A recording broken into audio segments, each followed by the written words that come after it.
გამარჯობა ძვირფასო რადიო მსმენელებო და ტელემაყურებლებო. მოგესალმებით მედია კავშირი ობიექტივის სახელით. ჩვენი გადაცემა დღეს ვაგრძელებთ აი ამ თემას, თუ რანი ვიყავით, რანი ვართ და რა ვიქნებით მომავალში უნდა ამაზე ვისაუბროთ. მე ვარ ამ გადაცემის წამყვანი ნანი ჭანიშვილი. ჩვენის დღევანდელი სტუმრები გახლავთ პროფესორი ნანა შენგელაია, ენათმეცნიერი და მათემატიკოსი გია კვაშილავა, კოლხური იბერიული სამეცნიერო კვლევითი ცენტრის დირექტორი.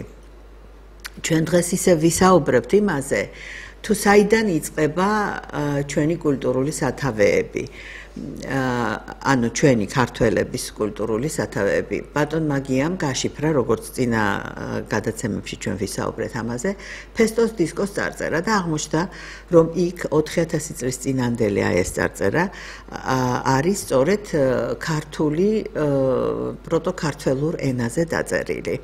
შემდეგ უკვე ბატონ მაგიამ განაგრძო ეს მისი მოღვაწეობა და გაშიფრა ახაზოვანი წარწერები და ისიც აღმოჩნდა ქართულ ენაზე დაწერილი. ესე იგი, ეს მოწმობს იმას, რომ აი ამ პერიოდში ჩვენი წინაპრები ძალიან მძლავრად იყვნენ წარმოდგენილნი საერთოდ მსოფლიო ასპარეზზე, ხმელთაშუა ზღვის ცივილიზაციების განვითარებაში უზარმაზარი წვლილი აქვს ჩეტანილი და აი ეს ხალხი, ანუ ჩვენი წინაპრები, მოღვაწეობდნენ ძალიან აქტიურად სხვადასხვა სფეროში. ეს არის, ვთქვათ, კულტურა,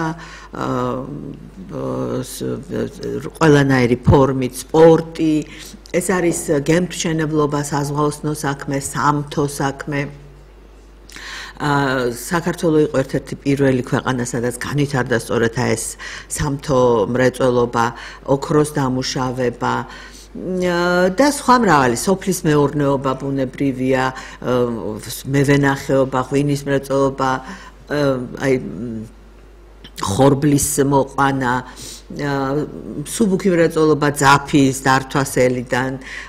აი თქვენ ნახავთ დღევანდელ გადაცემაში ბატონ გია გვაჩვენებს ჩვენ ის სურათებს, თუ როგორ იყო განვითარებული იმ დროს ქალაქ დაგეგმარება, რა არაჩვეულებრივი ქუჩები იყო, კომუნიკაციები, ესე იგი წყლის მომარაგება, კანალიზაცია, სპორტი, ეს კორიდის რაღაც ელემენტები, შემდეგ ცეკვა, გემთმშენებლობა და სხვა მრავალი მუსიკალური ინსტრუმენტები დიახ. აი ამის დასასაბუთებელ სურათებს გვაჩვენებს, როგორ განვითარდება მხატვრობა, რა ლამაზი ქალები იყვნენ და როგორ გავდნენ ის ქალები დღევანდელ ჩვენ ქალებს, უბრალოდ ჩვენ დღევანდელ ქალები გვანან მათ. როგორ უყვარდათ ჩაცმა, რა ლამაზი კაბები ეცვათ, როგორ ლამაზად ჰქონდათ თმა დავარცხნილი და სამკაულები და აი ეს არიან ჩვენი წინაპრები 4-5000 წლის წინ და ჩვენ დღეს ხანდახან საოცარია ხოლმე იცით, როცა ვისმენთ გინდა ოპოზიციისგან და გინდა პოზიციისგან ამ პოლიტიკოსებთან, რომელმაც ეს არაფერი არ იციან, არც ერთმა ალბათ სამწუხაროდ, რომ ქართველებს უნდა ვასწავლოთ, იცით, ესე იგი არ იციან არაფერი, თითქოს ჩვენ რაღაცა მე არავის შეურაცხყოფას არ ვაყენებ, მაგრამ პირველყოფილი ამაზონის ტომების დონეზე, რომ აი რაღაცა ისრის გამო ისიც კი არ ვიცით. როდესაც ადამიანებს გენეტიკაში ასეთი ძლიერი ინფორმაცია აქვთ, ჩვენ არაჩვეულებრივ მე მინდა ვთქვა, რომ აი ეს დროთა კავშირი, სივრცეთა კავშირი და აი ენობრივი ტექსტების საშუალებით, აი ენის საშუალებით შემონახული ინფორმაცია, რომელიც გვაკავშირებს ჩვენი 4000 წლის წინანდელ ჩვენ წინაპრებთან, ეს ინფორმაცია, რომელიც და ისინი კომუნიკაცია ხდება ჩვენ შორის.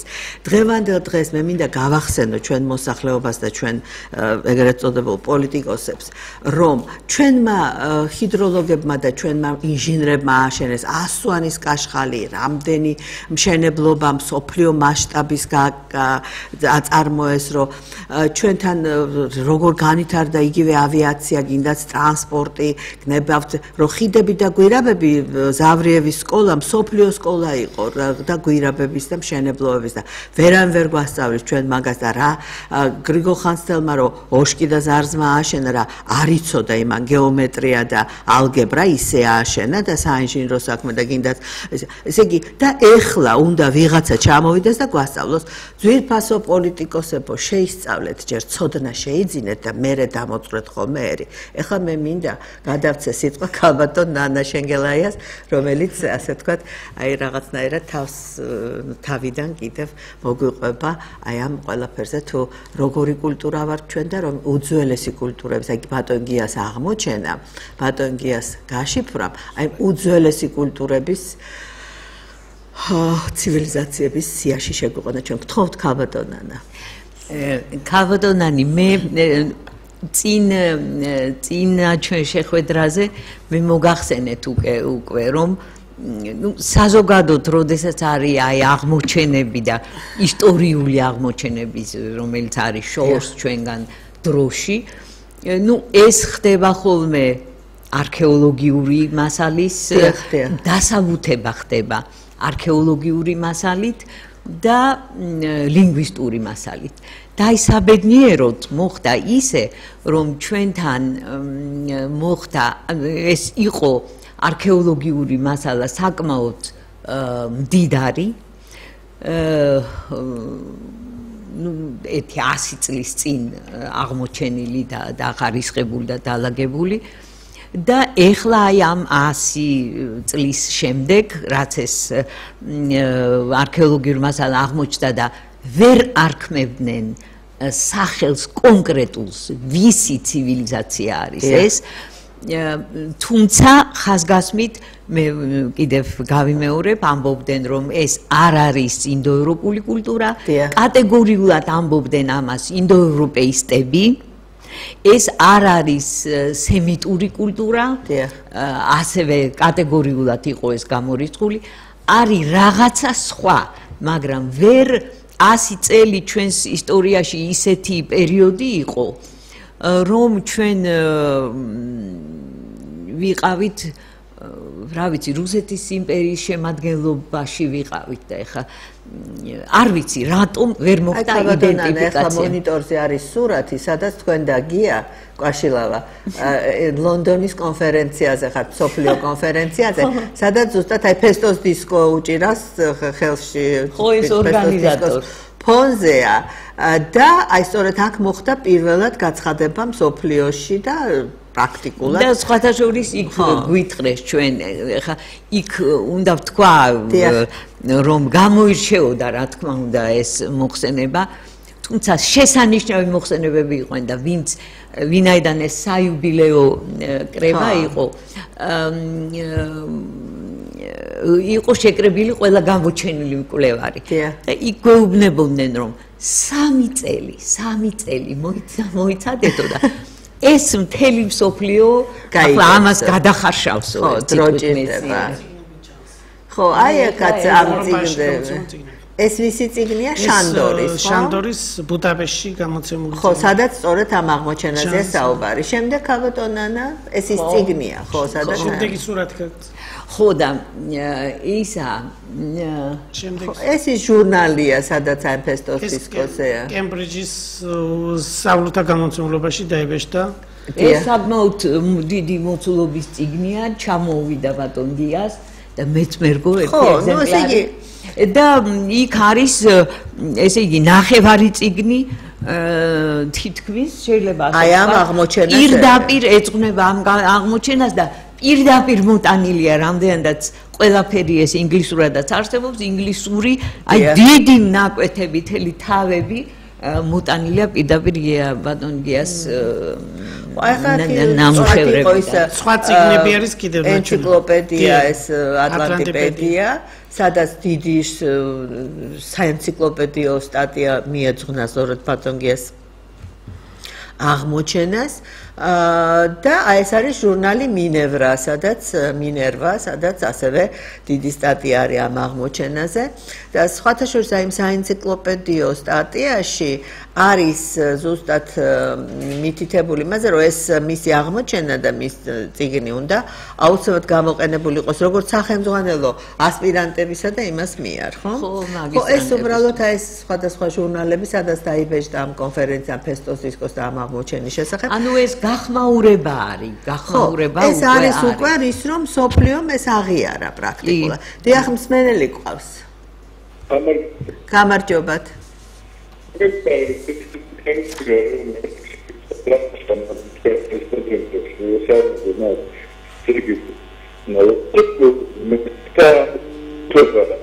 არის მის. მე ძალიან ცუდად ისმის გვაპატიეთ, მაგრამ ვერაფერი ვერ გავიგეთ, ხო. დიახ, ქაბატონანა, ხო ეს რას არაჩვეულებრივი სურათები, ეს მე გადავარ ჩვენ ამ სურათების განხილვაზე. მე ეს ძველი, ყველაზე ძველი მე-4 საუკუნის ძველთან აღრიცხვის. დიახ, მე გადავარ ჩვენ ამის და დიახ, ქაბატონანა, შემდეგ ეს მაშინ უნდა შეჩერდეს, ხო ეს ჩვენ. არა, ჯერ ცოტა ხანი გაჩერდება ეს სურათი. ისა ქაბატონანა, ჩვენ მსმენელმა კიდევ ერთხელ ისე აი ნათლად რო გაიგოს ნათლად, რა რო კულტურები არსებობდა, ესე იგი ეგვიპტის, შუმერული და შემდეგ აი მესამე ტიპის კულტურა, რომელიც იცოდნენ რომ არის და პირობითად დაარქვეს კრეტულ-მინოსური, ხო? ხო, ეს რაგი კრეტაზე გაითხარა, ასე ხო. და ნუ ჩვენ სხვათა შორის როდესაც სწავლობდით, ვთქვათ, ანტიკურ ბერძნულ, ამბობდნენ მაშინ, რომ დიდი გავლენა იქონია კრეტაზე კულტურამ, მაგრამ მე რაღაცა ისე იყო ეს თითქოს ესეც ბერძნული იყო, მაგრამ სინამდვილეში ახლა აი ამ აღმოჩენებმა ამ ჯერ ერთი არქეოლოგიამ, რასაც მოგახსენებდით, მეორეს ერთი ლინგვისტურმა, აი ეს ლინგვისტური მასალა არის, რომელიც ადასტურებს იმას, თუ რა იყო, აი ფაქტიურად ამას კრავს, ასე ვთქვათ, და ადასტურებს, რომ ეს იყო რამდენადაც ეს ნამდვილად იკითხება, როგორც პროტოქართველური ტექსტი. ეს ადასტურებს იმას, რომ ესენი იყვნენ ჩვენი წინაპრები და ამას ადასტურებს ასევე ძალიან საინტერესო ჩვენ ალბათ ვნახავთ ბატონი გიაგვიჩვენებს თქვათ სიტყვებს რომელიც ახაზომაშია ამოკითხული მაგალითად ენდემური ჯგუფი არის ხორბლის რომელიც დღევანდელ ლექსიკონებში არის შეტანილი როგორც ტრიტიკუმ იბერიკუმ ანუ ესე იგი დღესაც ეს ჯიში ხორბლის არსებობს იქ ახაზოვანში ესე იგი 4000 წლის წინ ეს არის დაფიქსირებული ესა და სხვა რაღაცა ნიშნები ამას გარდა სულთა ლინგვისტური ცვლილებებია ისეთი რომელიც ჰიპოთეზის სახით იგულისხმებოდა ყოველთვის არა მარტო ქართველი მეცნიერების მიერ არამედ საერთოდ მსოფლიოში ასე იყო იგულისხმებოდა ეს გარდაქმნები აი აქ ეს ყველაფერი არის დადასტურებული ისე რომ ჩვენ შეგვიძლია კიდევ ერთხელ ვიტყვი ჩვენ შეგვიძლია სრულად მშვიდად და დარწმუნებით ვთქვათ რომ საბუთი არსებობს მეცნიერული ეს არ არის ემოციური განცხადება ეს არ არის სურვილი და სურვილის ისა ფაქტი არის ეს არის სამეცნიერო კვლევა მეცნიერული საბუთები იმისა რომ ეს იყვნენ ჩვენი წინაპრები პროტო-ქართველები როგორც მათ უწოდებთ ამას დასავლეთ ევროპაში კოლხებს უწოდებდნენ ეს არის ტერმინოლოგია რომელიც ერთი და იგივე პერიოდს აღნიშნავს სხვადასხვა ტერმინები ჩვენ ხმარობთ პროტო-ქართველურს ხო და ერთი სიტყვით ეს რატომ არ შეიძლებოდა რატომ გვეჩვენება ჩვენ რომ ეს გამორიცხულია რატომ ვართ მიჩვეული იმას რომ ჩვენ მაინდა-მაინც გუშინ წინ ვართ აი აქ და აქ ცხოვრობ 2003 წლიდან დაიწყო ჩვენი ისტორია. დიახ, მსმენელი გყავს, გთხოვთ. გამარჯობა, თქვენ ეთერში ბრძანდებით. გაითიშა ისევ, რაღაც არ მუშაობს. ტრიტიკუმ იბერიკუმს აქ სახელი ქვია დიგა. დიკა ხო რომელიც ქართული სიტყვა აგერ იმაში წვერიან რაღაც რეკლამაში ქალბატონ ნანა ესე იგი ხა თქვენ გაქვთ დრო და ბატონ გიასაც ექნება საკმარისი დრო იმისთვის რომ ვისაუბროთ ამ თემაზე და იქნებ კიდევ აი რასაც გააგრძელეთ ჩვენ შეგვიშალა ხელი ამ ხო აი ეს მინდოდა მეთქვა რომ იცით ეს მე არ ვიცი ჩვენ გვჩვევია ეს თუ შთაგვაგონებენ თუ თავდაბლობა არ არის ცუდი თვისება მაგრამ დრო არის უკვე ეს უკვე მასალა გვაქვს დრო არის უკვე რომ ჩვენ ვიცოდეთ ეს ჩვენ გვაკისრებს ძალიან დიდ პასუხისგებლობას ჩვენსავე წინაშე მე ასე ვფიქრობ ჩვენსავე და ჩვენი შთამომავლობის წინაშე რა თქმა უნდა და ჩვენ ეს ის კი არა რომ ჩვენ ახლა გავიჯგიმები და ვიამაყებით არა ვიამაყებთ ამითი კი უნდა ვიამაყოთ მაგრამ ეს არის ვისაც უნდა იამაყოს და ზოგმა სხვა ერების ხო ნუ ეს არის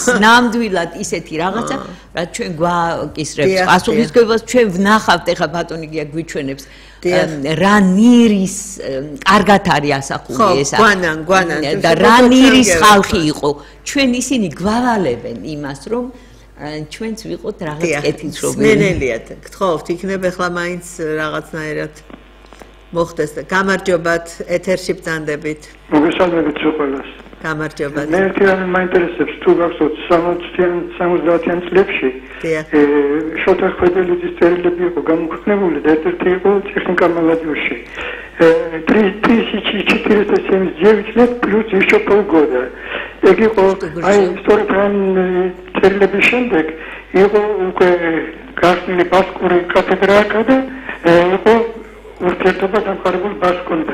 მაგალითად, უკვე დიდი ხანია ქონდა ეჭვი სარეპარებოდა კავკასიური კულტურა იყო ქართული წესი, იმიტომ რომ როცა ის მოგზაურობდა ესპანეთში ბასკეთში მან აღმოაჩინა ერთ-ერთ სოფელში ზუსტად ის ხორბალი, რომელიც იყო რატოში და უფრო მეტად იმან გამოგვა, რომ ზუსტად ისე კრებდნენ, მკრიბენ რაჭის სოფელში. აი, უთუარი ის არის, მაგრამ რა გინდათ, სომხობის და ებრაელობის ლობიან, სოფლებში არ აინტერესებდა და თუ სადმე მატერიალურ კულტურას წააწყდნენ, არა სომხურ განაერებულ, ებრაელებს. აპუჩებენ, როგორც ინა ჭავჭავაძე მახსენდა, ქოთა გარა. ზუსტად ასე არა გასაკვირი ეგა. დიახ. მადლობთ, დიდი მადლობა. მართლაც ეს ეუსკარო იბერიული ჰიპოთეზა ძალიან სერიოზულად არის, ხო? ერთ-ერთი ჰიპოთეზა არის. მაგრამ უჭირთ ესე იგი ლინგვისტურ სხვათა შორის, აი რაც აქ მოხერხდა ბატონ გიას აღმოჩენის შესახებ, რომ ლინგვისტური მასალა აბსოლუტურად ადასტურებს იქ ჯერჯერობით აი ესეთი აბსოლუტურად დამადასტურებელი ლინგვისტური მტკიცებულება არ არის, მაგრამ ხანდახან იცით ახლა მე ჩემ პირად მოსაზრებას ვიტყვი ქალბატონ ნანა და ბატონ გია რომ ხანდახან იცით აი ძალიან ისეთი გენიალური ადამიანების ინტუიცია უფრო მნიშვნელოვანია რომელიც ეყრდნობა უზარმაზარ ცოდნას ნიჭს აი ეს ინტუიცია უფრო ალბათ მნიშვნელოვანია ვიდრე მტკიცებულებები რომელიც ასე თუ ისე ბოლოს და ბოლოს შეიძლება ოდესმე მოვიპოვოთ ხომ ამიტომ როდესაც ორი დიდი ესეთი მეცნიერი როგორც არის ნიკო მარი სრულად გენიალური პიროვნება და ნუ ქართველი და ვილჰელმ ჰუმბოლტი რომელიც ასევე ძალიან დიდი მეცნიერია და არის გერმანელი ერთი და იგივეს ამბობენ რომ ეს ბასკები ენათესავებიან ქართველებს და ეს ბასკო ნუ მოკლედ ისინი უფრო ენის ნათესაობაზე კი არ ლაპარაკობენ კულტურულ აი რომ ანთროპოლოგიურ ეთნიკურ ესე იგი რომ აი ბასკები და ქართველები მონათესავეები არიან ხო და კიდევ ერთხელ ალბათ ეს უფრო დიდი მტკიცებულებაა და ჩემთვის მაგალითად უფრო ისეთი ინფორმატიული რამ არის ვიდრე ვთქვათ აი თუნდაც ესეთი ენათმეცნიერული მტკიცებულებები რომელიც ალბათ განვითარების შემდეგ რაღაც ეტაპზე შეიძლება მოვიპოვოთ ხო, აი ეს რაც შეეხება იმას და თქვენ თუ გინდათ ბატონ გია რაიმე დაამატოთ ამასთან დაკავშირებით. აქ ჩვენ მასალას მტკიცებულების დროს ლინგვისტურის გარდა ანთროპოლოგიური მასალა გვიმტკიცებს კიდევ, ანუ გვაქვს ფრესკებზე ანთროპოლოგიური სახე, როგორ არის ზუსტად ქართველური მოდგმის და ასევე არქეოლოგიური მასალა, კერამიკა და სხვა რაღაცებს, რომელსაც ჩვენ გავჩვენებთ. 1994 წელს აკადემიკოსმა თამაზ გამყრელიძემ ასეთი კონცეფცია წამოაყენა, რომ ქართველები უძველესი ევროპელები არიან. და ამის დამადასტურებელი მასალა გვაქვს ჩვენ ეს ახაზოვანი წარწერა და ფესტოზისკოს და კრეტული იეროგლიფების სამოკითხები.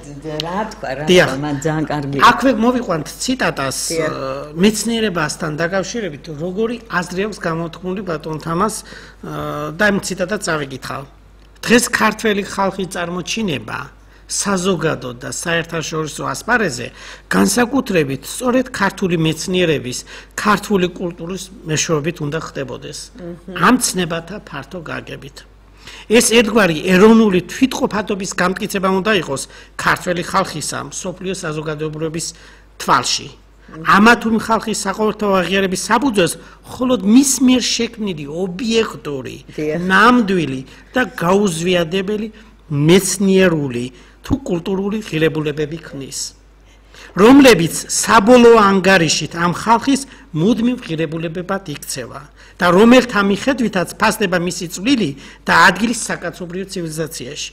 სწორედ ამგვარი ჭეშმარიტი მეცნიერული და კულტურული ღირებულებანი უნდა გახდეს ჩვენი ხალხის თვითდამკვიდრების უპირატესი საფუძველი. აი, არაჩვეულებრივი საპროგრამო სიტყვა არის ეს ბატონ თამაზის, მაგრამ სამწუხარო არის ისიც ბატონ გია და ქალბატონ ნანა, რომ აი ამას ნაკლებად იცნობს ახალგაზრდობა, ნაკლებად იცნობს საზოგადოება საერთოდ და ნაკლებად არის, ასე ვთქვათ, პოპულარიზებული აი ეს ესეთი დიდი მეცნიერების, აი ესეთი სრულიად სანდო და მნიშვნელოვანი გამონათქვამები, ხომ? და ამავე დროს ჩვენ ტელევიზიაში, აი გურამიშვილის სიტყვები უნდა მოვიტანო, ესე იგი ალა-ბულათი უსებენ თავს მოსახლეობას და ახალგაზრდობას. ესე იგი რის რეკლამას ახდენენ, სისტემატიურად ერთი და იგივე სისულელეების გამეორებას ახდენენ. ხო, იცით რა მახსენდება?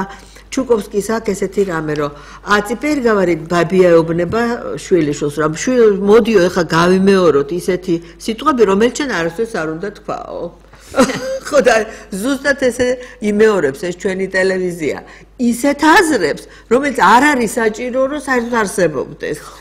სისულელეებს და აი ესეთი მნიშვნელოვანი საკითხები არის დავიწყებული ეს ჩემი რემარკა. გთხოვთ ბატონ. ქალბატონანი 2000 თიხის ფირფიტა, რომელიც დათარიღებულია ძველი წელთაღრიცხვის მე-20-მე-15 საუკუნეებით, ანუ ჩვენგან დღევანდელი 10-დან 4000 წლის წინანდელი თიხის ფირფიტებით რა დასტურდება? ამ წარწერების ამოკითხვით მრავალი მეცნიერის ჰიპოთეზა დასტურდება. კერძოდ, პირველი, ძველი წელთაღრიცხვის მე-5-მე-3 ათასწლეულებში სამხრეთ კავკასიის, შავი ზღვის მიმდებარე ტერიტორიის, პელოპონესის ნახევარკუნძულის, მცირე აზიის, ეგეოსის ზღვის აუზის კუნძულების უძველესი ადგილობრივი მოსახლეობა არაინდოევროპული და არასემიტური წარმოშობის იყო. ეს იყო პროტოქართველური კოლხური, ანუ სამხრეთ კავკასიური მოსახლეობა, სანამ ამ ადგილებში ინდოევროპული ტომების მიგრაცია დაიწყებოდა. მეორე, ხო, ახლა აქ მე მინდა ერთი რემარკა გავაკეთო, ანუ შენიშნა, რომ როდესაც ჩვენ ვამბობთ სამხრეთ კავკასიური ტომები, ჩვენ უნდა ვიცოდეთ, რომ იმ დროინდელი სამხრეთ კავკასიური ენდემური, ასე ვთქვათ, ტომი ჩვენა ვართ აქ ქართველები, იმიტომ რომ სომხები არიან ინდოევროპელები, თავისი ენით და თავისი წარმოშობით, ხოლო აზერბაიჯანელები საერთოდ გვიან არიან აქ მოსულები და ეს არის თურქული ტომი და თურქულენოვანი და აზერბაიჯანი როგორც სახელმწიფო საერთოდ სტალინმა შექმნა და დაარქვა კიდე სახელი, ხო. ამიტომ, როდესაც სამხრეთ კავკასიაზეა ლაპარაკი, ეს არის მხოლოდ ქართველური ტომები და მხოლოდ ქართველური ენა. აი ეს თქვენი შენიშნა მართლა სწორია. ეს ძალიან ტერმინი მნიშვნელოვანია. ქართველური იგივე არის სამხრეთ კავკასიური. ანუ სამხრეთ კავკასიური ენები ეს ნიშნავს ქართულ ენებს. სამხრეთ კავკასიაში დღევანდელ პოლიტიკური და ასე ვთქვათ გეოგრაფიული და ეს ადმინისტრაციული გაგებით სამხრეთ კავკასიას როდესაც ამბობენ, გულისხმობენ საქართველოს, სომხეთი და აზერბაიჯანი. ამიტომ აი ამ ისეთი მეცნიერული თვალსაზრისი აბსოლუტურად უნდა გავყოთ ჩვენ დღევანდელი პოლიტიკური სიტუაციისგან და ვიცოდეთ რომ წარმოშობით ეს სამხრეთ კავკასიური ენა, ერი ეს არის ქართველური. სამხრეთ კავკასიაში იყო ქართველების ეთნოგენეზისი. დიახ. და მე გავრცელდა, ანუ გაფართოვდა ეს სივრცე. ხო, ამიტომ არის ეს მანიში რომ აღმოაჩინეს ეს 2 მილიონიანი წლის წინანდელი ძვლები. მეორე პუნქტი რა დაადასტურდა.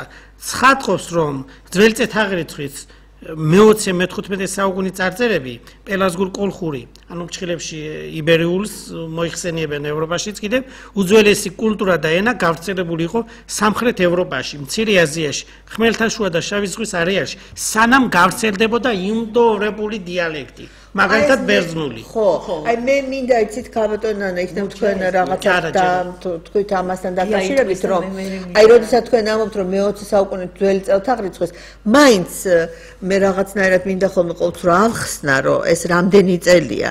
მე-20 საუკუნის ძველი წელთაღრიცხვით ეს არის 2000 წელი იქით, ანუ ჩვენ 2000 წელს კიდე 2000 წელი რომ მივაწევთ 4000 წლის წინ არის ეს იმიტომ რომ ძალიან ბევრმა სამწუხაროდ არ აქვს ისეთი ცოდნა და განათლება რომ ეს გაიგოს შემდეგ ამგვარად გამოდის მკაცრი მტკიცებულებებით რომ ქართული ენა ცივილიზაცია პროტოქართველი ახლა ამ შემთხვევაში როგორც ქართული ენა ვთქვათ ქართული ენა გავიგოთ თანამედროვე ტერმინით ქართული ენა ცივილიზაცია და სახელმწიფობრიობა 4000 სლოვანია ამის მტკიცებულებები გვაქვს კაც. ხო. ეხლა ცოტა გადაუხვე ბატონია. შეიძლება გავადონა. კი როგორ არა ძალიან. მე მინდა იცით ერთი ძალიან მტკივნეულად დადგა ეს საკითხი რაღაცანაირად, რომელიც მე მინდა რომ გავაჟღერო აქ სულ ფიქრობ რომ მნიშვნელოვანი არის ამისი თქმა. ეს როგორც მე გითხარით ეს ამ პერიოდის მოსახლეობა რომელიც აი ევროპაში სამხრეთ ევროპაში იყო და ჩრდილო აფრიკის ტერიტორიაზეც როგორც ამბობენ გერმანელები და მცირე აზიაში და ასე შემდეგ იქ იწოდებოდა და ეს ტერმინი არსებობს დღესაც მათთვის ესე იგი დასავლური მეცნიერებისთვის ეს არის ტერმინი ესენი იწოდებოდნენ კოლხებად ეს იყო კოლხური ცივილიზაცია, კოლხური მოსახლეობა, ასე აღნიშნავდნენ ისინი ამას ყოველთვის და ტრადიციულად ეს ტერმინი იხმარებოდა. ეხლა ჩვენ ბატონ გიამ ეს უფრო დააზუსტა მოგვიხდა ჩვენ ახლა რას ნიშნავს, მაგრამ ნუ საუბრობთ ამაზე. სამწუხაროდ ჩვენი საზოგადოება ისეთია, რომ პირველი რაც გამოცხადდა ბატონი გიას შესახებ, აი ამ დიდებული აღმოჩენის შესახებ, ნუ შესამოწმებელი იყო და შემოწმდა, რომ ეს არის მაპატიეთ ძალიან ბოდიშვიხდია, ჩემ თავს ვაძლევ ამის უფლებას, იმიტომ რომ მე თვითონ ვარ მეგრელი, ნამდვილად. ხო და ბატონ გიას ადანაშაულებდნენ, რომ ნუ აბრალებდნენ რომ ის კითხულობს ამ ფესტოსის დისკოს მეგრულად. შინაურები ადანაშაულებდნენ თორე მსოფლიო ასპარეზზე მაგას ხო და იცით რა არის ვერ ეს არის ისეთი სამწუხარო უმეცრება. ხო უმეცრება. იმიტომ რომ ეს ის არის პერიოდი ჩვენ ვიცით ქალბატონანი რომ ეს არის დრო, ისეთი დრო, როდესაც ლინგვისტიკაში ასია ერთ მუჭად არის რაღაცა ენა, რომელიც მერე დროში, მიგრაციების დროს და სივრცეში გადანაწილების დროს, სხვა გავლენების დროს ერთმანეთს იშლება ეს და ერთმანეთს შორდება, აი ეს სხვა ვარიანტებს იღებს. ასე არის ინდოევროპული ენა, რომელიც მერე დიალექტებად დაიყო და ბერძნულს, მაგალითად რომ ბერძნებს რომლებიც მოვიდნენ პელოპონესზე, სადაც ეს ქართველური ტომები იყო, იმათ ისინი წერენ, რომ ეს იყო ინდოევროპული დიალექტი. ჯერ არ იყო ენად ჩამოყალიბებული. ეს ბერძნულია. ესე იგი მე უბრალოდ იმას ვამბობ, რომ მე იშლება ის დედა ენა, რომელსაც უძახით სხვადასხვა დიალექტებად და მე ვითარდება. მე მინდა ვთქვა, რომ ეს ის პერიოდია, როდესაც ეს ყველაფერი იყო ერთად, ასე ანუ ქართველური ენა იყო და ამიტომ ტერმინი ეს არის პროტო-ქართველური. მე მინდა ვთქვა, რომ მაშინაც კი თუ ჩვენ გამოვიყენებთ ჩვენ ყველანი გამოვიყენებთ ტერმინს კოლხური უნდა გქონდეს ეს თავისუფლება რომ გამოვიყენოთ ეს ტერმინი რა სიტყვით ბატონო გია გამოვიყენოთ ეს ტერმინი ისე რომ არ გვეშინოდეს გესმით რომ ვიღაცა ახლა რაღაცას დავგვაბლანებს და მოვახშობთ ქაბატონანე დრო არის რომ რაღაცა მომწიფდეთ რაღაცისთვის რომ ეს კოლხური გულისხმობს პროტო-ქართველოს სინონიმურია პრაქტიკულად იმათი ტერმინია დასავლური ტერმინია ნუ გასაგებია რომელსაც ჩვენ ეს არის ის რასაც დღეს ჩვენ ენათმეცნიერებაში ვეძახით პროტო-ქართველი ეს ის არის გასაგებია ხო აი ეს მე დავამატებდი იმას რომ კოლხურისში ცნება როგორც კოლხური აკაკი შანიძემ შემოიტანა მხოლოდ მეგრულ ლაზური მაგრამ ეს მასალები ქონდა ასე მაგრამ ჩვენი კვლევებით ასე არ არის კოლხური ცნება ანუ ცნება კოლხური არის უფრო ფართო ხო არის ის ანუ ლინგვისტური მასალა ჩვენ გვეუბნება რომ მეტად ფართოა ანუ არ გავიგოთ ისეთნაირად რომ მერვე საუკუნის ძვირწეთახრიცხვის კოლხური ცივილიზაციაზე საუბარი ანუ 4000 წლის წინ არ არსებობდა მეგრული ენა ეს ცნებაში რა თქმა უნდა მოვიაზრებთ მესხურს და რატომ გვაქვს ჩვენ ძვირწეთახრიცხვის მე-5 საუკუნის ბერძნული ტექსტი ანუ 2500 წლის წინ დაწერილი ტექსტი ჰეკატეოს მილეტელის მიერ, სადაც წერია რომ მესხნი არის კოლხის გვარის ტომისანი. ანუ ამ შემთხვევაში ჩვენი ცნება არის უფრო ძველი პერიოდის გამომხატველი და ეს განსაზღვრავს ზუსტად ტერმინს პროტო-ქართველურს. ერთ და იგივე, უბრალოდ ჩვენ ერთ და იგივე ტერმინს ერთად ხმარობთ, იმიტომ რომ მეცნიერებმა როგორც დასავლეთმა ისევე საქართველოს მაშინდელი მეცნიერები პლუტარქე და სხვადასხვა და დანარჩენი ყველა ეძახდნენ კოლხურს. იმას, რასაც დღევანდელი მეცნიერება ეძახის პროტო-ქართველურს. აი ესე იგი ეს არის ერთი ეგრეს მოსოშის ტერმინი. მე მაპატიეთ ამ გადახვევისთვის, მაგრამ მე მგონი ეს მნიშვნელოვანია. დავამატებდი ერთს რომ ყველას უნდა მოვახსენოთ ჩვენ მეცნიერებს, უნდა წაიკითხონ კრებულები, ანუ არ გამოთქვან ისეთი აზრები, რომელიც ძალიან წარმოდგენას დაგიკარგავს როგორც მეცნიერზე. აქ არის საუბარი პროტო-ქართველურ ენაზე, ეს არის რას ნიშნავს პროტო-ქართველური? რეკონსტრუქცია ხდება ქართულში მოცემული მასალით, მეგრულ ლაზურში მოცემული და სვანურში მოცემული მასალით. მაგალითად, სიტყვა ავიღოთ ტანსაცმელი ქართული, მაგრამ ქართულში ძველი სიტყვა გვაქვს დაფიქსირებული, რომელიც დღეს არ არის ხმარებაში. მეგრულში არის მკაქუნარი, მკ არის თავსართი, კუნი არის ძირი. დოლოქუნი არის ლაზურში, ესე იგი დოლო წინსართია, კუნი არის ძირი. ქართულში თითქოს არ უნდა იყოს, მაგრამ აღმოჩნდა რომ ჩაცმა ძველ ქართულში არის აკუნს.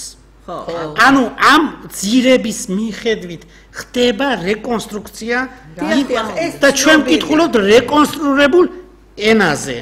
და კიდევ რეკონსტრუირებულ ენაში ჩვენ გვაქვს წესი რომელიც განსაზღვრა გამყრელიძე მაჭავარიანმა თანხმოვანი ირაციონალური ბგერა, თანხმოვანი ირაციონალური ბგერა. ამ წყობით არის აღდგენილი ეს ტექსტი. მაგრამ საინტერესო ის არის მე მინდა ამას დავუმატო ბატონო კიდევ ერთხელ ჩვენი მსმენელისთვის და მაყურებლისთვის რომ თქვენ ისე გააკეთეთ ამისი გაშიფრა რომ წარმოდგენა არ აქონდათ გამყრელიძე მაჭავარიანზე რამდენადაც მე ვიცი მაშინ როდესაც ფესტოზის ამით არის ეს სწორედ ძალიან ფასეული რომ თქვენ გაშიფრეთ ტექსტი და სრულიად შემთხვევით არაფერი არ ხდება ამ ქვეყანაზე უბრალოდ თქვენ არ იცოდით საიდან უნდა გწოდნოდათ რომ ეს დაემთხვა იმ რეკონსტრუქციას, რომელიც გააკეთეს დიდმა მეცნიერებმა. სწორედ ეს არის ამ გაშიფრის ასე ვთქვათ, დასტური იმის არის, ეს არის სწორი, დიახ, დამადასტურებელი. ხო, ამიტომ ეს ეხლა იქნებ გადავიდეთ იმაზე, იცით, აი ჩვენი გადაცემის ბოლოს ჩვენ გვინდა რომ გაჩვენოთ ტელემაყურებლებს ყოველთვის. იცით, აი ეს გერმანელების მიერ გადაღებული ფილმი იმაზე როგორ აღმოჩნდა ჩვენთან ეს ოქროს მომპოვებული მაღარო როგორ იყო განვითარებული სამთო საქმე, როგორი მაღაროა გათხრილი ამ 5000 წლის წინ და ამიტომ გადავიდეთ და კიდევ აი მის დამამტკიცებელი უკვე ესეთი ვიზუალური მასალები მათნოგია თუ როგორები იყვნენ ეს ჩვენი წინაპრები და რას აკეთებდნენ. დიახ, გთხოვთ. პირველ რიგში ჩვენ ვაჩვენოთ ფირი, რომელიც თქვენ გაქვთ იქა. ეს არის გერმანული ენით არის გერმანელების მიერ არის გადაღებული და ტიტრებით არის ქართული ტიტრებით. ანუ როგორ არის დმანისში, კაზრეთში როგორც ცნობილია, ოქრომრავალი კოლხეთი საქართველოს ოქროს უძველესი მწარმოებელია. ამ თვალსაზრისით, ეხლა ვნახოთ ჩვენ ფირი და მე კომენტარს გავაკეთებ. ამ თვალსაზრისით უპირველესად საინტერესოა ბოლნისში, კაზრეთში, საყდრისის მთისფერდობზე ოქროს უძველესი მაღაროების აღმოჩენა. გერმანიაში, ქალაქ ბოხუმში ქიმიური იზოტოპური ტესტირების მეთოდით ეს მაღარო დათარიღდა ძველი წელთაღრიცხვის მე-3-მესამე ათასწლეულების მიჯნა. ასევე ტყვის იზოტოპური ანალიზით შეიძლება დადგინდეს, რომ ძველი წელთაღრიცხვის მე-4000 წელს, იგი 6000 წლის წინანდელია. ასევე ტყვის იზოტოპური ანალიზით შეიძლება დადგინდეს, რომ შუმერების ურუს სამეფოში აღმოჩენილი ოქროს ნივთები შექმნილი იყო სწორედ ამ მაღაროებში დამზადებული ოქროსგან. ეს აღმოჩენები გააკეთა ქართულ-გერმანულმა ექსპედიციამ, რომლის ხელმძღვანელი პროფესორი ირინე ხამბაშიძე ბრძანდება. ეს მასალები ჩვენთან კიდევ არ არის. აი ეს მაღარო როგორი არაჩვეულებრივი ხარისხის მაღაროა.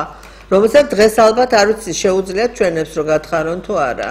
ხო და აი აქ აღმოჩნდა ქალბატონანი დასამზადებელი, ესე იგი როგორ ამზადებდნენ იარაღები არის ქვის იარაღები, როგორც ქალბატონი ირინე ხამბაშიძე საუბრობს თავის შრომებში. 6000 წლის წინ სამთო საქმე როგორ იყო განვითარებული და როგორი იარაღებით რასაკვირველია და მე მახსოვს რომ ანუ სისტემა არის ამ მაღაროს გვერდით მოშორებით არის დასახლება, სადაც ამ მიმართულებით მუშაობდა. ეს სისტემა იღებს ოქროს 15-17 მეტრის ქვემოთ, ესე იგი 17 მეტრის ქვემოთ 6000 წლის წინ აგერ ბოლნისში ჩვენ ვაწინაპრებთ. ეს ხომ უნდა გაყიდოს. ხო. ანუ თელის სტრუქტურა ასე გამოდის, ანუ თელი სისტემა. მე მიქონდათ ხო რა თქმა უნდა. ახ როგორც მოიპოვებდნენ, თანაც ნახეთ ეს წყლიდან მოპოვებული ოქრო კი არ არის, ესე იგი სწორედ ეს მაღაროა, სამთო საქმეა. როგორც ქალბატონი ირინე ხამბაშიძე ამბობს, ეს არის სოფლიოში, როგორც თვითონ ამბობს, პირველი ოქროს მოპოვება მთისა. ბატონია, მე მგონი რომ ეს ფაქტები, ეს ბოლო აღმოჩენები არქეოლოგიურისა აუცილებლად უნდა იყოს სახელმძღვანელოებში კი არა, საქართველოს ისტორიის შესახებ წიგნებში აღნიშნული. როგორ შეიძლება რომ ეს არ იყოს ეს? თანაც ბოლო ესეთი არქეოლოგიური დღეს სწორედ ამ თემაზე პრესკონფერენცია ჰქონდა და ეს თემები სამწუხაროდ საერთოდ არ არის მოგწმული საქართველოს ისტორიის ოტომეულში, რატომ? ამაზე პასუხი მე თვითონ არ მაქვს. ხო. აუცილებლად უნდა მოხდეს ამის ჩამატება სრულად. აქ კიდევ ჩვენ საუბრობს ის თვითონ პროფესორი. ხელა რამ სიმაღლე მაღაროა. ხო. თანაც ისე რომ ამდენი მიწის რა მოხდა, ამის და კი არ დაინგრა. არის კარგად, ესე იგი როგორ არის მაღარო ასე პირდაპირ არ ჩადის, არამედ როგორც ოქროს ისა ოქროს სისტემა როგორ მიდის, ანუ ძარღვი იმას მიყვება. და საერთოდ კიდევ რა გამოჩნდა, იცით, პატარა კაცი უნდა შესულიყო, იმიტომ რომ პატარა გვირაბებია აქ. იმიტომ რომ დიდი მასის ადამიანი ვერ შევიდო და ამბობდა ქალბატონი ირინა რომ იარაღები ძალიან აკურატულად დალაგებული იარაღი დახვდა და თქვა რომ არაფერი არ აკლია ეხლაც რომ ნუ თქვა სხვა მასალისგან იყოს დამზადებული, ყველაფერია რაც საჭიროა საერთოდ, აი მაღაროში სამუშაოდ, ხო? თავიდან მეგონათ რომ ეს შუა საუკუნეების მაღარო იყო. აი აჩვენებენ ახლა, აჩვენებენ ამ ეს ფილმში ჩანს როგორ ბოხუმში არის ამის შემოწმება არქეოლოგიური იმითი იზოტოპიური, ქიმიური იზოტოპური ტესტირების მეთოდი და დადასტურდა რომ თარიღიც კი არის ზუსტად 3019 და 2000-მდე, ესე იგი 2929 წელი. ხო, 3019 და 1929 წელი. ნუ 4-5000 წლის. და ეგვიპტეში 1000 წლის შემდეგ იწყება ღვთის ოქროს მოპოვება. ჯერ ჩვენთან დაიწყო. ყველად არ არის ეს შემთხვევით ბერძნებს რომ თავის ბერძნულ წყაროებში აქვს დაფიქსირებული რომ კოლხეთი ოქრომრავალი არის. ეს მედიას მითი და მედიასთან დაკავშირებული ანუ ოქრო არგონავტების მითი ანუ შემთხვევით არ არის. აი ახლა აჩვენებენ როგორ ამოაქვთ კიდე ეს მადანი ოქროს მადანი. რეალებულია იქაურობა ისეთი კიდე კაი მაშინ არ იყვნენ ავსტრალიელები, არ არსებობდნენ 6000 წლის წინ. ჩვენ ძალიან შემდეგ ჩვენთან რომ ავსტრალიელებს მიყიდა ეს ოქროს საბადოობა. ქალბატონ ირინე ღამბაშიძეს დამსახურება რომ ეს ბოხუმის სამთო საინჟინრო ინსტიტუტები რომ ჩაერთო, იმიტომ რომ მას დიდი კავშირები ჰქონდა ამ მხრივ და საინტერესო მასალა მოიპოვა ქართული საინტერესო იცით რა არის მთელ ამ პოლიტიკური თვალსაზრისით მაგალითად რომ აი ეს არ ხდება ამისი პოპულარიზაცია. აი მოსახლეობა ამის შესახებ არაფერი არ იცის. არც არა, ნუ 1 და 2 გადაცემა ამას არ შვერის. ტელევიზორს რო ჩართავ დილდან და საღამომდე სულ იმაზეა ლაპარაკი, იმან რა თქვა, ამან რა სისულელე უთხრა, იმან რა ესე. აი ესეთი მნიშვნელოვანი ამბების პოპულარიზაცია სამწუხაროდ არ ხდება და ეს აუცილებელი ინფორმაცია. იმისათვის რომ ვიცოდეთ რანი ვიყავით და როგორ ხა ისიც არ იცის დღევანდელმა მოსახლეობამ რომ კირიაკ სამსონოვის ზავრიევის მიერ შექმნილი ინსტიტუტი აი ზუსტად ხიდები გვირაბები ესე იგი სამთო საქმე რატომ არის ესეთი წარაჩვეულებრივი სპეციალისტები რომ იყვნენ ყოველთვის საქართველოში და იქნებიან მაგაში ეჭვიც არ აი მაღაროს ეხლა ჩვენ ვხედავთ ფოტოს როგორ არის მაღარო ესე იგი გამოკვეთილი ხო გათხრილი ეს თვითონ გერმანელები გააუქცებულები იყვნენ და მთელი მსოფლიო გაოცებული იყო ამ აღმოჩენით რასაკვირველია გერმანელი ხელებს ასავსავებდა ხო ჩვენ ახლა ფოტო მასალაზე გადავიდეთ კრეტის არქეოლოგიურ მასალაზე. ხო, აი ეს არის ძალიან საინტერესო, დიახ. ანუ ჩვენ აქ ნახავთ არქეოლოგიას როგორც კერამიკას და ასევე ნახავთ ანთროპოლოგიურად როგორ გამოიყურებოდნენ ეს ჩვენი წინაპრები მათ ფრესკებს. ხო, აი ეს ამჟამად ჩვენ ჯერ ვხედავთ ბერძნულ იმაში პასიფაეს და მინოტავს, პასიფაე მოგეხსენებათ რომ ესე მედიას მამი და აიეტის და არის. დიახ. მინოტავ პასიფაე გახდათ კრეტის მეფის მინოსის მეუღლე. ანუ მითიდან ჩვენ გვაქვს ეს მასალა. ხო, ეხლა ვაჩვენოთ აბა როგორ ის არის მაგალითად ეს სპორტული აი ეს ხართან ორთაბრძოლა. ნელ-ნელა ნახავთ ამ სურათებს დავიწყებთ. ეს ლამაზი ქალები, ლამაზად ჩაცმული და ლამაზად დავარცხნილი. ეს იგივე ფოტო არის, რომელიც აღებული ამ კერამიკულ ნაწარმოებად. ეს ძალიან საინტერესოა, ბატონო. აი ეს არის პასიფაე ისევე, ოღონდ ხართან. ხარი ეს არის დიდი კულტი მაგ პერიოდის კრეტის კულტი იყო. სიმბოლოა. ეს ბევრ საკითხთან არის და ხართან დაკავშირებით მზის ხო არის? დიახ, მაგრამ ამ საკითხზე ცალკე კვლევები არსებობს და ეს მასალები უკვე არსებობს, ამაზე ჩვენ ახლა არ გავაგრძელებთ. ეს კირკი არის, ისევე ბერძნული პროდუქცია ეს კირკი ხო, ცირცეას ეძახიან სხვაგვარადაც კიდევ, ცირცეა. აი ეს ოდისევსი რო დაატყვა. დიახ, ესეც აიეტის და იყო, რომელიც სახლობდა იტალიაში და ლათინელების ხალებს ვათხოვებთ. აი შუაში ჩვენ ვხედავთ აიეტს ბერძნული კერამიკა ისევე კერამიკაზე არის გამოხატული. გვიანდელი ეს არ არის იმ პერიოდი. ეხლა იწყება კრეტის წარწერები, კრეტის, რომელსაც ბერძნული წყაროების მიხედვით ქვია კირბები. კირბის, პერსონად კირბის სერია. აქ არის წარწერა, აქ სავარაუდოდ ტექსტი ისეთია, რომელსაც მე ცალკე მოგიყვებით, მე ცალკე დავეშთავთ, ამიტომ ახლა ჯერ ამ ტექსტზე არ გვიყვით. ყოველ შემთხვევაში აი ესე გამოიყურება ეს წარწერები. ეს ქვის სვეტია. ეს არის ახაზოვანი წარწერებით შესრულებული თიხის ფირფიტა, რომელიც ჩვენ წინა იმაზე ვისაუბრეთ და არის ადმინისტრაციული სამეურნეო ტიპის ტექსტი. სადაც ესე იგი მათემატიკური რიცხვებიც არის, წილადები არის და ასე შემდეგ, რომ რამდენი ხორბალი გაყიდეს და ვის მეყიდეს. ესე იგი აქ დაფიქსირებული არის ქერი, ესე იგი როგორც ქალბატონო ნანა მოგახსენათ, ენდემური ჯიში, ხორბლის ენდემური ჯიში ორი არის ეს ტრიტიკუმ იბერიკუმ და ტრიტიკუმ პალეო კოლხიკუმ, რომელთაც თავის სახელები აქვს ამ იმაში. საპატრიარქო ტერმინოლოგიაში. საპატრიარქო ამ ტექსტებში ღვინო და ყურძენი ხდება, სელი ხდება. წარწერებში იდეოგრამების სახით არის მოცემული ეს ნიშნები. ეს არის ეს წარწერები. ამ წარწერებზე ასევე ხდება შინაური ცხოველების აღრიცხვა არის. ეს ქვაზეა, ხო, ქვაზე. თიხისა ეს. ყველა თიხის არის. თიხის ფირფიტებია ესენი.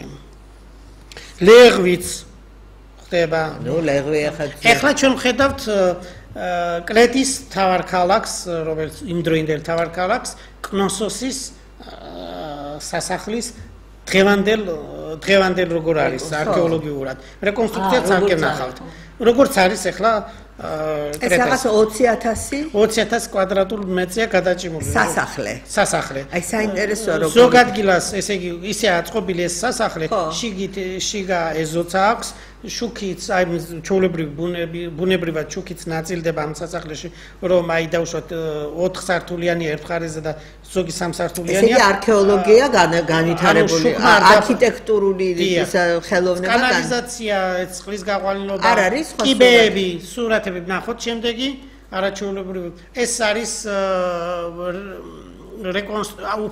უпростоრად შორიდან ჩანს ხო კიდევ ნახოთ რომ აღარ გვეყოფა რომ სხვა ეს რეკონსტრუირებული მაკეტია ესე რომ ვთქვათ შემდეგ აი ესეთი სურათი რო არის ნამდვილად როგორ იყო დაახლოებით ეს სრულად უკვე აღდგენილი არის აი შემდეგი მე მაინტერესებს ქუჩები რო აი როგორია ფასადი სასახლის აი ეს არქიტექტურა 2-3 სართულია როგორი ლამაზია შემდეგი სართული ბოძები აი ახლა თანამედროვე როგორც არის ეს სვეტები სვეტები არაჩვეულებრივი შიგნით რომ შევიხედავ ჩვენ ახლა ფერების შეხამება შესანიშნავია სხვათა შორის უნდა ვთქვათ რომ აი ესეთი ტიპის სვეტები თაგვისფერი მუქი თაგვისფერი და ნარინჯისფერი ლონგინოს სუმბაძე წერს რომ ასეთი ტიპის სვეტები ეს ქართველურია ხო აი ეს ახლა სასახლე პირიქით როც არის ის პერსონალია. საერთოდ იცით აი ესეთი სწრაფვა სინათლისკენ, სიმარტივისკენ ეს ჩვენი ის არის, ხო? აი ესევე სასახლე. აი ქუჩები, ეს ქუჩები არის რაღაცა